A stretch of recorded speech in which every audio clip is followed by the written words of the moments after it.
गुरुर्ब्रह्मा गुरुर्विष्णु गुरुर्देवो महेश्वरः गुरुः साक्षात् परं ब्रह्म तस्मै श्री गुरवे नमः। रामं रामानुजं सीतां भरतं भरतानुजं सुग्रीवं वायुसूनुं च प्रणमामि पुनः पुनः। नमोऽस्तु रामाय सलक्ष्मणाय देव्यै च तस्यै जनकात्मजायै। नमोऽस्तु रुद्रेन्द्रयमानिलेभ्यो नमोऽस्तु चन्द्रार्कमरुद्गणेभ्यः। नारायण नारायण नारायण। श्रीमद् वाल्मीकि रामायण उत्तरकांड। भगवान का राज्याभिषेक हो चुका है। अब समय समय पर जो प्रार्थी आते हैं तो चमन ऋषि के साथ 100 से अधिक महर्षि आए और उन्होंने लवणासुर का जो अत्याचार हो रहा है उसके बारे में भगवान राम को बताया और बताया कि अनेक राजाओं के पास हम गए पर हमारा समाधान नहीं हुआ है। तो भगवान ने शत्रुघ्न, क्योंकि शत्रुघ्न स्वयं चाहते थे, तो शत्रुघ्न को सब युक्तियाँ बता दी है कैसे क्या करना है। सेना को आगे भेज दो, तुम 1 महीने कहीं बाद पहुंचना। अब ये 1 मास तक तो वहीं श्री राम जी के पास ही रहे, उसके बाद उन्होंने वहाँ से प्रस्थान किया। शूल के बारे में भी बता दिया कि जब तक शूल उसका अपने भवन में हो उसके पूर्व ही वो शिकार वगैरह खेलने जाता है, तो जब लौटे तब उसी समय तुम, क्योंकि शूल अगर उसके हाथ में रहेगा तो शंकर जी का दिया हुआ है, उसके पिता को मधु को दिया था, और इसको भी वरदान है कि जब तक उसके शूल हाथ में रहेगा लवणासुर के, तब तक कोई उसे मार नहीं सकता। तो ये सब युक्तियाँ बता दी। अब 65वें अध्याय में अपनी सेना को आगे भेजकर अयोध्या में 1 माह रहने के पश्चात शत्रुघ्न अकेले ही वहाँ से मधुवन के मार्ग पर प्रस्थित हुए, तो बड़ी तेजी के साथ आगे बढ़ने लगे। तो कल ये प्रसंग आया था कि वाल्मीकि जी के आश्रम में अभी तो लंबी यात्रा है मथुरा तक अयोध्या से, तो इसलिए बीच में रुक गए हैं। और वाल्मीकि जी ने बड़ा आदर किया है और सहज ही शत्रुघ्न एक प्रश्न पूछते हैं कि आश्रम के बगल में ये जो यज्ञ का वैभव जो पुराना दिख रहा है, यूप वगैरह, तो ये किस यजमान नरेश ने यहाँ यज्ञ किया था। इस प्रश्न के उत्तर में बताया कि आपके पूर्वज सुदास करके जो थे, तो उनका पुत्र हुआ सहमित्र। तो सुदास को सौदास भी कहते हैं। सहमित्र का सरल नाम है पिता के पीछे, जैसे वसुदेव और वासुदेव, जैसे सुदास और सौदास, कुंती और कौंतेय। तो ऐसे ये जो सौदास था, ये बाल्यावस्था से ही कल सुनाया गया कि शिकार खेलने चला जाता था, जो राक्षस थे बाघ के रूप में, और सौदास ने देखा बालक ने कि सभी मृगों को खा लिए और फिर भी तृप्त नहीं हुए, तो एक को तो उसने धराशायी कर दिया, मार दिया। और अब स्वाभाविक है कि दूसरे को मारना आवश्यक नहीं समझा होगा, तो उस राक्षस, ये दोनों राक्षस थे, बाघ के रूप में मृगों को खा रहे थे। तो उस राक्षस के मरे हुए साथी को जब सौदास देख रहे थे, उस समय उनकी ओर दृष्टिपात करके उस दूसरे राक्षस ने, जो मतलब जिसको मारा नहीं, मन ही मन घोर संताप किया और कह भी दिया, सौदास से स्पष्ट कह दिया, हे महापापी नरेश, तूने मेरे निरपराध साथी को मार डाला है, इसलिए मैं तुझसे भी इसका बदला लूँगा। ये कथा वाल्मीकि जी को सुनानी थी।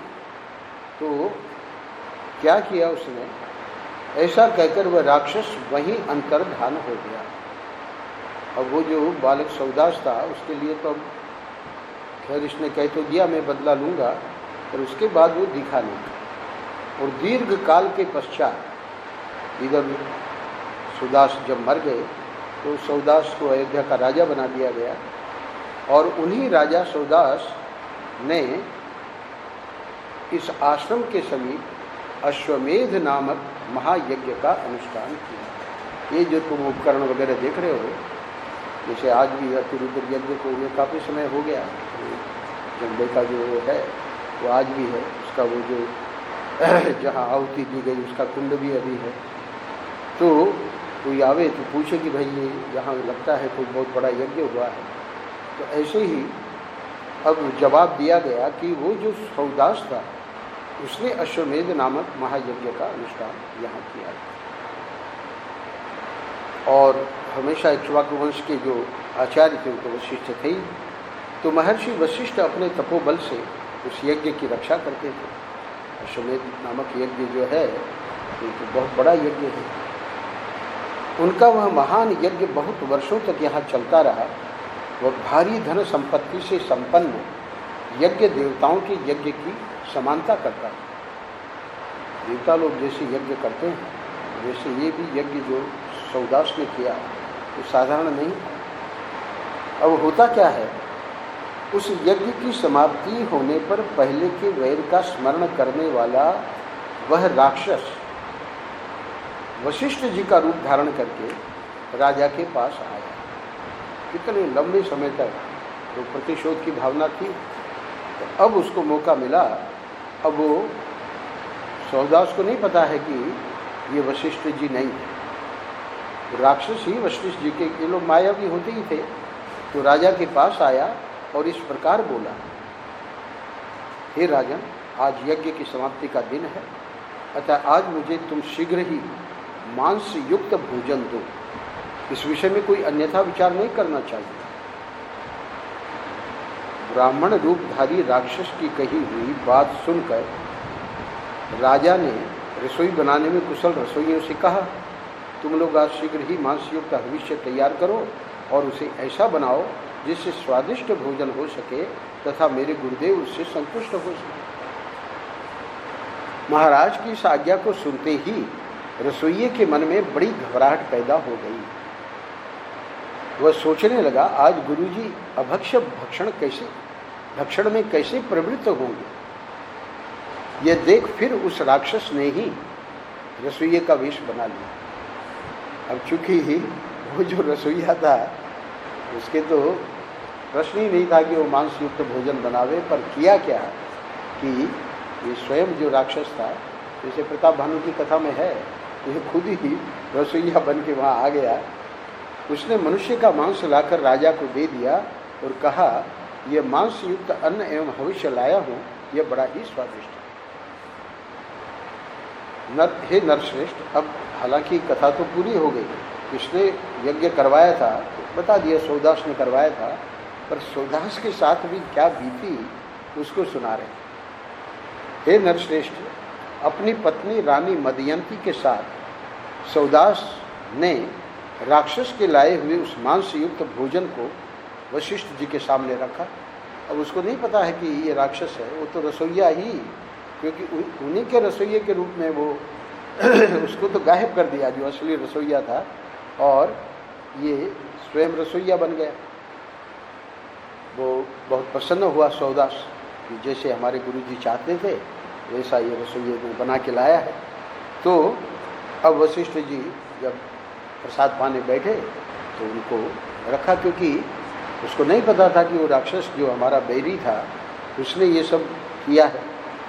थाली में मानव मांस परोसा गया है, ये जानकर ब्रह्मर्षि वशिष्ठ महान क्रोध से भर गए। क्या कहते हैं, हे राजन, तुम मुझे ऐसा भोजन देना चाहते हो? अब ये जो भोजन तुम मुझे दे रहे हो ये तुम्हारा ही भोजन होगा, यानी अब तुमको राक्षस बनना पड़ेगा। इसमें संशय नहीं है। यह सुनकर सौदास ने भी कुपित हो हाथ में जल ले लिया। अरे भाई, उसको क्या पता था कि वो जो है बाल्यावस्था में जिसका हमने वध किया था, तो उसका दूसरा जो राक्षस था साथी, उसने ये सब किया है। तो उसको लगा कि भाई हमको बिना अपराध के, और वशिष्ठ जी हमारे गुरु जी राक्षस बनने का ये दे रहे शाप।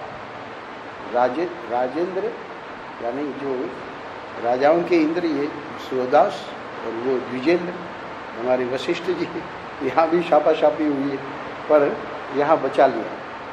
सौदास की पत्नी ने शाप देने से बचा लिया। ये क्या करता है सौदास? ये सुनकर सौदास ने भी कुपित हो हाथ में जल ले लिया और वशिष्ठ मुनि को शाप देना आरंभ किया। तो आरंभ करने के पहले ही उनकी पत्नी ने उन्हें रोक दिया। वे बोली, हे राजन, भगवान वशिष्ठ मुनि हम सबके स्वामी हैं, अतः आप अपने देवतुल्य पुरोहित को बदले में शाप नहीं दे सकते। तो इसीलिए वहाँ भगवान राम ने कहा कि ये जो निमि ने शाप दिया और वशिष्ठ जी ने सहन कर लिया, तो ये तो बहुत ही दुर्लभ है। निमि का शाप देना वहाँ उचित नहीं था। तो क्षमा थी वशिष्ठ जी में, वो तो सामर्थ्यवान थे। उन्होंने कोई बात नहीं, ब्रह्मा जी के पास चले गए सूक्ष्म शरीर से। ब्रह्मा जी ने कहा ठीक है, हम तुमको फिर वशिष्ठ बना देते, फिर से वशिष्ठ बन गए। तो यहाँ पर आप देखें कि पत्नी ने रोक लिया कि इनको बदले में शाप देना उचित नहीं। तब धर्मात्मा राजा ने तेज और बल से, सौदास धर्मात्मा थे, अश्वमेध यज्ञ करना सबके बस की बात नहीं। बड़े बड़े राजा लोग जो एक छत्र सम्राट होते थे, वही ऐसा करने का साहस करते थे। तो ये अश्वमेध यज्ञ जो किया गया सौदास की बात द्वारा वर्णन कर रहे हैं कि तब धर्मात्मा राजा ने तेज और बल से संपन्न उस क्रोधमय जल को नीचे डाल दिया। और चूंकि ये अभिमंत्रित हो चुका है, यानी कहीं न कहीं किसी न किसी का नुकसान तो करेगा ही। शाप देने से मना कर दिया, तो उसको जब नीचे डाला है तो उससे अपने दोनों पैरों को ही सींच दिया, अर्थात अपने पैरों पर ही वो जब जल गिर गया। तो ऐसा करने से राजा के दोनों पैर तत्काल चितकबरे हो गए। तभी से महायशस्वी राजा सौदास कलमाश पादन पैर, चितकबरे पैर वाले हो गए, और उसी नाम से उनकी ख्याति हुई। एक नाम सौदास का कलमाशपाद भी है। तदनंतर पत्नी सहित राजा ने बारंबार प्रणाम करके फिर वशिष्ठ से कहा, हे ब्रह्मर्षि, आप ही का रूप धारण करके किसी ने मुझे ऐसा भोजन देने के लिए प्रेरित किया था। अब इसको समझ में आ गया कि वशिष्ठ जी अगर स्वयं मांगते तो फिर हमको शाप क्यों देते। तो इसका अर्थ है कि कोई वशिष्ठ जी के रूप में दूसरा ही था। बुद्धिमान था राजा, समझ गया, और इसलिए वशिष्ठ जी को कहता है कि आप ही का रूप धारण करके किसी ने मुझे ऐसा भोजन देने के लिए प्रेरित किया था। अब जब ये बात पता लगी वशिष्ठ जी को, तो अब ये जिंदगी भर तो राक्षस रहेगा नहीं, यानी शाप में कटौती करनी पड़ेगी। तो उसमें शोधन किया है शाप में। राजा धीराज मित्र सह की वह बात सुनकर और उसे राक्षस की करतूत जानकर वशिष्ठ ने पुनः उस नरश्रेष्ठ नरेश से कहा, हे राजन, मैंने रोष से भरकर जो बात कह दी है इसे व्यर्थ नहीं किया जा सकता। अब इसे लौटाया तो नहीं जा सकता, संशोधन कर सकते। तो संशोधन क्या किया, परंतु इससे छूटने के लिए मैं तुम्हें एक वर दूंगा। क्या वर देंगे? हे राजेंद्र, वह वर इस प्रकार है, यह शाप 12 वर्षों तक रहेगा, इसके बाद इसका अंत हो जाएगा। मेरी कृपा से तुम्हें बीती हुई बात का स्मरण नहीं रहेगा। अब ये राक्षस बन गया था, और संभवतः महाभारत में जो कथा है, यदि हमको ठीक स्मरण है, तो ये वशिष्ठ जी के 100 पुत्रों को, सॉरी, ये बाद में आगे चल के विश्वामित्र जी ने वशिष्ठ जी के 100 पुत्रों को समाप्त कर दिया वैर के कारण। वशिष्ठ जी ने तो जब वो गाय वगैरह लेने के लिए कोशिश कर रहा था तो विश्वामित्र जी को, वो राजा थे विश्वामित्र, तो उस समय उसमें सेना में 100 पुत्र थे विश्वामित्र के, 100 पुत्र खत्म हो गए थे। एक पुत्र बचा था, उसको राजा बना के फिर विश्वामित्र अपना तपस्या करते रहे। तो बालकांड में 15 अध्यायों में शतानंद जी ने वो कथा की है, तो वहाँ कर रहे हैं, तो अभी वो बालकांड भी ताज़ा है।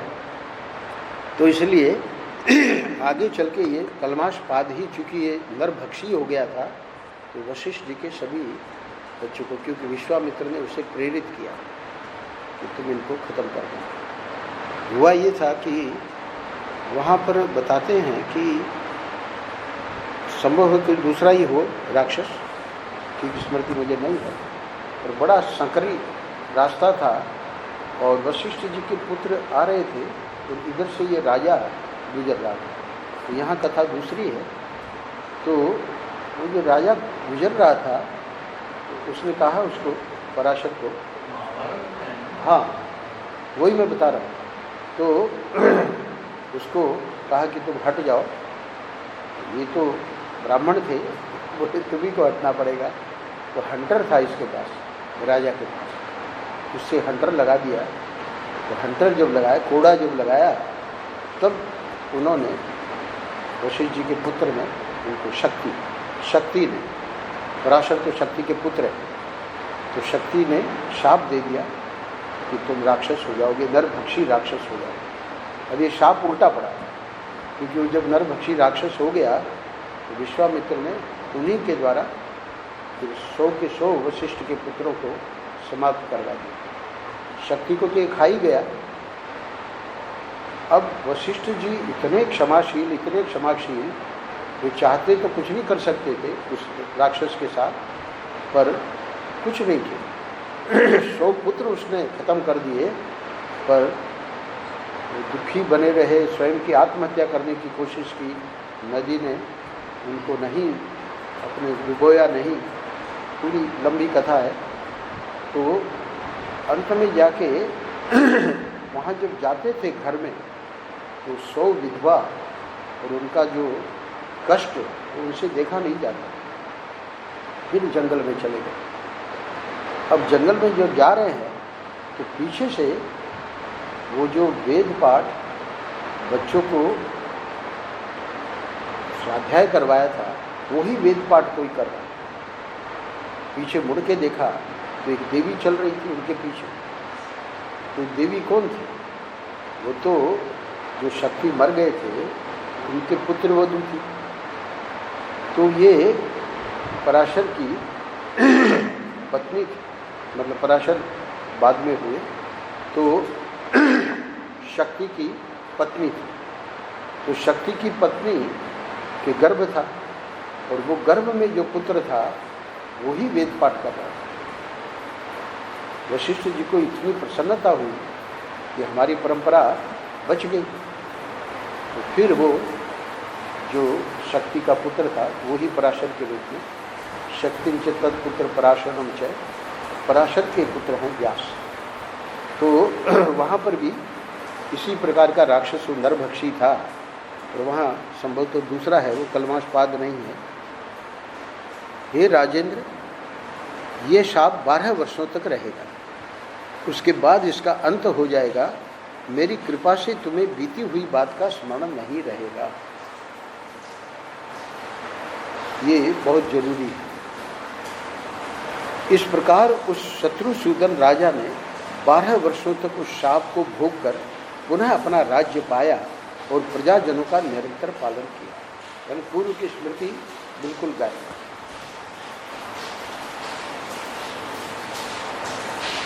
परशुराम जी ने पुत्रों को कहा, ये जो है तुम्हारी माँ, और उसके हृदय में किसी के प्रति कुछ मोह उत्पन्न हो गया, तो उनकी दृष्टि से तो व्यभिचार हो गया। इसको मार डाला। किसी ने नहीं, 4 पुत्र थे, परशुराम जी को कहा, उन्होंने परसे से मार दिया।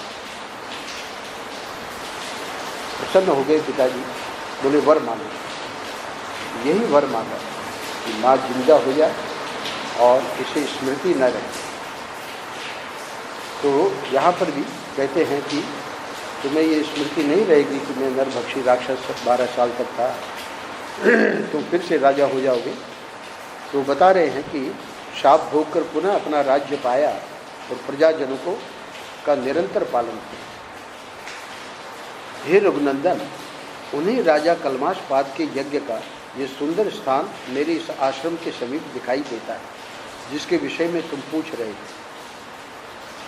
अब ये जो सौदास है, उस अत्यंत दारुण कथा को सुनकर, उसकी सौदास की कथा को सुनकर शत्रुघ्न ने महर्षि को प्रणाम करके पर्णशाला में प्रवेश किया। अब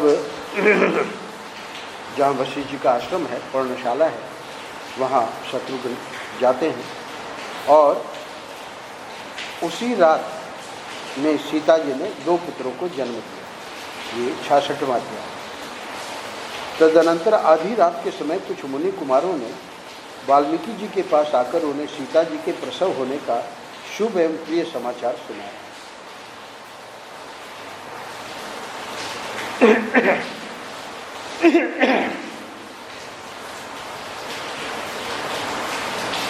श्री रामचंद्र जी की धर्मपत्नी ने 2 पुत्रों को जन्म दिया है, अतः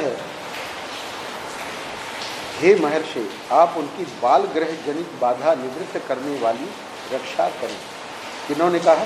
मुनि कुमारों ने।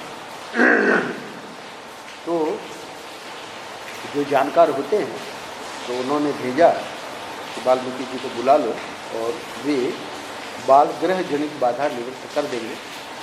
तो उन कुमारों की वह बात सुनकर महर्षि उस स्थान पर गए।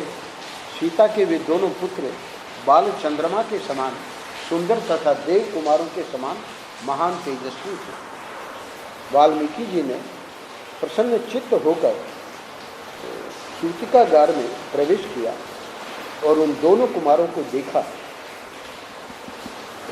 तथा उनके लिए भूतों और राक्षसों का विनाश करने वाली रक्षा की व्यवस्था की। जब मंत्रोच्चारण करके जो आवश्यकता वो सब कर्म किया, बल्कि ब्रह्मर्षि वाल्मीकि ने एक कुशाओं का मुट्ठा और उनके लव लेकर, ध्यान से सुनना, लव और कुश नाम कैसे पड़ा? कुशाओं का तो एक मुट्ठा ले लिया और उनके कुशाओं के लव लेकर उनके द्वारा दोनों बालकों की भूत बाधा का निवारण करने के लिए रक्षा विधि का उपदेश दिया। वृद्धा स्त्रियों को चाहिए कि इन दोनों बालकों में जो पहले उत्पन्न हुआ है उसका मंत्रों द्वारा संस्कार किए हुए इन कुशों से मार्जन करें। वो कुश दे दिए और कहा कि बड़ा वाला है उसका तो कुशों से मार्जन करें। ऐसा करने पर उस बालक का नाम कुश होगा और उनमें जो छोटा है उसका लव से मार्जन करें, इससे उसका नाम लव होगा। तो बड़े का नाम कुश और छोटे का नाम लव। जबकि बोलते हैं लव कुश, छोटे का नाम पहले लेते हैं, बड़े का नाम बाद में लेते हैं। इस प्रकार जुड़वे उत्पन्न हुए ये दोनों बालक क्रमशः कुश और लव नाम धारण करेंगे और मेरे द्वारा निश्चित किए गए इन्हीं नामों से भूमंडल में विख्यात होंगे। वाल्मीकि जी कह रहे हैं। यह सुनकर निष्पाप वृद्धा स्त्रियों ने एकाग्र चित्त हो मुनि के हाथ के रक्षा के साधन भूत उन कुशों को ले लिया और उनके द्वारा उन दोनों बालकों का मार्जन एवं संरक्षण, यानी लव को भी ले लिया, कुशों को भी ले लिया। जब वृद्धा स्त्रियां इस प्रकार रक्षा करने लगी, उस समय आधी रात को श्री राम और सीता के नाम गोत्र के उच्चारण की ध्वनि शत्रुघ्न जी के कानों में पड़ी। अब इनको नहीं पता है कि सीता यही है और आज रात को सीता के 2 पुत्र हुए हैं, पर जब ये संकल्प किया जाता है तो नाम और गोत्रोच्चारण करवाया जाता है। तो उस समय शत्रुघ्न जी को शायद नींद नहीं आई थी, तो उन्होंने देखा, साथ ही उन्हें सीता के 2 सुंदर पुत्र होने का संवाद भी प्राप्त हुआ। जब वो उठे होंगे तो मुनि कुमारों ने बताया होगा कि तब वे सीता जी की पर्णशाला में गए और बोले, माताजी ये बड़े सौभाग्य की बात है। इतना तो उनको भी पता था शत्रुघ्न जी को कि वाल्मीकि आश्रम के पास छोड़ा है, तो वो समझ गए कि आज ही इनके दोनों पुत्र हुए हैं। महात्मा शत्रुघ्न उस समय इतने प्रसन्न थे कि उनकी वह वर्षाकालिक सावन की रात बात की बात में बीत गई। यानी सीता जी से बातें हुई। सवेरा होने पर पूर्वाह्न काल का कार्य संध्या वंदन आदि करके महापराक्रमी शत्रुघ्न हाथ जोड़ मुनि से विदा ले पश्चिम दिशा की ओर चल दिए। तो इन्होंने भी सीता जी से चर्चा करी है और दोनों बालकों का दर्शन किया है। अब इनकी आगे की यात्रा होती है। मार्ग में 7 रात बिताकर वे यमुना तट पर जा पहुँचे और वहाँ पुण्य कीर्ति महर्षियों के आश्रम में रहने लगे। महायशस्वी राजा शत्रुघ्न ने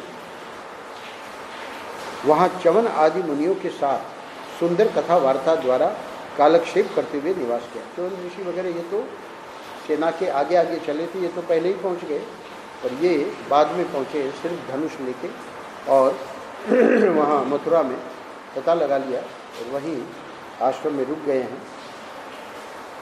तो अब वहाँ होता क्या है, जब तक आश्रम में है, जब तक लवणासुर से भिड़ेंगे नहीं, तब तक कथा वार्ता आदि ये चल रही है, क्योंकि उसका समय तो निश्चित है कि कब उसको मारना है। तो इस प्रकार रघुकुल के प्रमुख वीर महात्मा राजकुमार शत्रुघ्न वहाँ एकत्र हुए च्यवन आदि मुनियों के साथ नाना प्रकार की कथाएं सुनते हुए उन दिनों यमुना तट पर रात बिताने लगे। यहाँ 66वां अध्याय विराम को प्राप्त होता है। अगले अध्याय में एक दिन रात के समय शत्रुघ्न ने भृगुनंदन ब्रह्मर्षि च्यवन से पूछा, हे ब्रह्मन, लवणासुर में कितना बल है, उसके शूल में कितनी शक्ति है, उस उत्तम शूल के द्वारा उसने द्वंद्व युद्ध में आए हुए किन किन योद्धाओं का वध किया। देखिए, शत्रुघ्न जी को लवणासुर का सामना करना है तो स्वाभाविक है, भले बाण उनको दे दिया गया है, जिस बाण से वो मारेंगे सब युक्ति बता दी गई है, सब कुछ है, और ये जानते हैं कि लवणासुर जो है शंकर जी के शाप से जिसको त्रिशूल मिला हुआ है और वो स्वयं भी इतना पराक्रमी है, तो जानकारी लेना चाह रहे हैं। रात के समय ये पूछ रहे हैं। उनको एक संस्मरण महर्षि का याद आया। महर्षि को जब कैंसर हो गया था तो अब कोई ज़्यादा इसमें कैंसर में आज के युग में ऑपरेशन हो जाता है, कैंसर को निकाल देते हैं डॉक्टर लोग। तो सब भक्तों और सब शिष्यों का यही भाव था कि महर्षि ऑपरेशन करवा लें। महर्षि की इच्छा नहीं थी। महर्षि ये कहा करते थे कि हमको जो प्राप्त होना था वो सब प्राप्त हो गया है, अब ये शरीर को रखने की कोई आवश्यकता नहीं है। पर भक्त और शिष्य देख रहे हैं, भाई कैंसर की गांठ ही तो है युद्धा के मार्ग में, जिसको डॉक्टर लोग निकाल देंगे। महर्षि मना क्यों कर रहे हैं? पर महर्षि जब मना कर रहे हैं तो ये भी नहीं कि भाई आपको करवाना ही चाहिए। पर फिर भी कुछ लोग जो बहुत आत्मीय थे वो बहुत पीछे लगे रहे। यानी महर्षि का भाव नहीं समझ पाए। अब महर्षि उनके दुख को दूर करने के लिए पहले जानकारी तो लेवे कि इस ऑपरेशन में होगा क्या, जो ये करने जा रहे हैं क्या करते हैं उसमें। तो ठाकुर जी की कृपा देखिए कि हमने अपनी डॉक्टरी में ये वाला ऑपरेशन कभी देखा नहीं था। बहुत सारे अपेंडिक्स वगैरह ये तो हम लोगों को ट्रेनिंग में देखते ही हैं, पर ये बड़े बड़े कैंसर के ऑपरेशन जो हैं वो तो कभी मौका मिल गया तो देख लिया, पर वैसा कोई मरीज नहीं हो तो वो ट्रेन की उसमें तो नहीं चांस मिला था। पर महाराज जी ने जिस रात को हमको पूछा है उसके एक दिन पूर्व सर्जन जिसने बहुत सारे ऐसे ऑपरेशन कर रखे थे वो वहाँ आश्रम में आए थे विपुल में, और परिचित थे हमारे, महाराज जी को ही दर्शन करने आए थे, महाराज जी के भक्त थे। तो जब हमारे साथ एकांत में बैठे तो हमने उनको पूछा कि आप हमको बताइए कि इस ऑपरेशन में क्या क्या होता है। उन्होंने बड़े विस्तार में हमको बताया। ठीक उसी रात को महाराज जी ने हमको पूछा, तब हमने कहा कि आज जो वो आए थे तो उनको हमने प्रश्न किया था, हमने ये ऑपरेशन देखा नहीं है पर इसमें ऐसे ऐसे होता है। अब करीब करीब 1-1.5 महीना हो गया था, सब लोग मतलब जो खास थे वो लोग पीछे लगे थे कि ऑपरेशन करवा लीजिए, महाराज जी मना करते रहे। रात को जब हमसे जो भी हमने जानकारी दी, जब जान लिया, अब वो तो उनकी लीला थी, तो पता था कि कुछ होना नहीं है, पर फिर भी इन लोगों का दुख दूर करने के लिए अगले दिन सुबह कहा कि अच्छा बता दो लोगों को कि हम ये ऑपरेशन करवा लें। अब इतनी खुशी की लहर फैल गई भक्त समाज में, शिष्य समाज में कि महाराज जी राजी हो गए हैं ऑपरेशन के लिए, यानी वो कैंसर की गांठ निकाल दी जाएगी। पर वो मेजर ऑपरेशन है, बड़ा ऑपरेशन, ये लोगों का ध्यान नहीं गया। बीके बिरला सल्ला बिरला आए हुए थे, ले गए, भर्ती करवाया। ऑपरेशन के पहले पूरी जांच होती है, हार्ट की क्या स्थिति है, ये क्या है, वैसे क्या है, पूरे शरीर की, तभी फिर वो देते हैं सुंघाने का। बेहोश वाला डॉक्टर बेहोश नहीं करेगा जब तक उसको पक्का पता न चल जाए कि ये मरीज में कोई रिस्क नहीं है। रंगानंद जी के लिए हमको बुलवाया गया। क्यों बुलवाया? वो जो बेहोश करने वाला था भगंदर का ऑपरेशन के लिए, उसने उसको डॉक्टर को विल्सन को मना कर दिया। बोले इसमें बहुत बड़ा खतरा है और जब तक स्पेशल परमिशन हमको मतलब इसके जो संबंधी है वो नहीं देंगे तब तक मैं इसको, हालांकि बेहोश नहीं करना था, पीठ के पीछे ही वो देना था। हर्निया का उनका ऑपरेशन हो चुका था, पर इस समय जो उनकी स्थिति थी ये एनीमिया के कारण वो जरा वैसी थी, तो वो कोई भी रिस्क नहीं लेना चाहता था। तो फिर हम गए, हमने जाके हस्ताक्षर किया, बड़ी लंबा लिखा था कि इसमें ऐसी ऐसी रिस्क है। तो कहने का मतलब महाराज जी को 3 दिन तक जब देखा और डॉक्टरों ने, तो हार्ट के डॉक्टर ने कहा कि ये जो ऑपरेशन है ये मेजर ऑपरेशन है और महाराज जी का शरीर जो हृदय की स्थिति है वो बर्दाश्त नहीं कर पाता। 50% ही चांस है कि ये जिंदा निकले। ऑपरेशन थिएटर में 50% चांस है कि ये बचेंगे नहीं। तो कभी भी जब इतनी बड़ी रिस्क होती है तो वो रिस्क न तो वो लेगा सुंघाने वाला और न ही शल्य चिकित्सक। तो ऑपरेशन वाली बात खत्म हो गई और अब उसका विकल्प जो है कि किरणों के द्वारा वो जो गांठ है उसको सुखाया जाए। तो वो विकल्प वाली चिकित्सा फिर होती रही। तो कहने का मतलब एक दिन रात के समय वो, इसलिए संस्मरण हमको याद आ गया, तो शत्रुघ्न जी पूछ रहे हैं च्यवन ऋषि से, हे ब्रह्मन, लवणासुर में कितना बल है, उसके शूल में कितनी शक्ति है, उस उत्तम शूल के द्वारा उसने द्वंद्व युद्ध में आए हुए किन किन योद्धाओं का वध किया। वहाँ एक और बहुत बढ़िया बात महाराज जी ने विश्लेषण करके हम लोगों को बताई कि ये भक्त और शिष्य लोग ये कितने मूर्ख होते हैं। बड़ी खुशी की लहर फैल गई थी जब महाराज जी ऑपरेशन के लिए गए, लड्डू बांटे जा रहे थे। और जब 3 दिन के बाद बिना ऑपरेशन के जब लौटा दिए गए कि ये ऑपरेशन नहीं होगा, तब भी लड्डू बांटे जा रहे थे। तो महाराज जी ने कहा कि इन लोगों की बुद्धि पे हम कैसे भरोसा करें, जो हमको कह रहे थे कि ऑपरेशन करवाइए और आज जब ऑपरेशन नहीं हुआ तब भी लड्डू बांटे जा रहे हैं। बहुत सूक्ष्म बात है। तो यानी खुशी तो इसलिए है कि भाई चलो बहुत बड़ी रिस्क थी और अब विकल्प से जो भी चिकित्सा है वो हो जाएगी। पर महाराज जी कह रहे हैं कि जब हमने मना किया हमारी बात कोई नहीं माना, करवाइए करवाइए करवाइए, पीछे लगे रहे। अब हमने जब हाँ कर दी और अब जब ऑपरेशन नहीं हुआ तब ये लोग खुश हो रहे। बहुत सूक्ष्म पॉइंट है। तो इसलिए महात्मा लोग उनके साथ रहते हैं तो बहुत कुछ सीखने को मिलता है। हमारी दृष्टि वहाँ नहीं गई थी। महाराज जी ने स्वयं बताया कि देखो इन लोगों की बुद्धि पे हम क्या विश्वास करें, कैसे भरोसा करें। महापुरुष लोग तो जो ठाकुर जी की प्रेरणा होती है वही करते हैं और कहते हैं, मानने वाले बहुत कम हैं। महात्मा शत्रुघ्न जी का यह वचन सुनकर महातेजस्वी च्यवन ने उन रघुकुल नंदन राजकुमार से ये बात बताई। यानी मानधाता करके एक थे और उसको भी लवणासुर ने खत्म कर दिया था। मानधाता बहुत गजब के थे राजा, और ये शूल इसके हाथ में था। मानधाता जैसे व्यक्ति को इस लवणासुर ने खत्म कर दिया। इसी से आप जान लो कि कितना ज़बरदस्त है।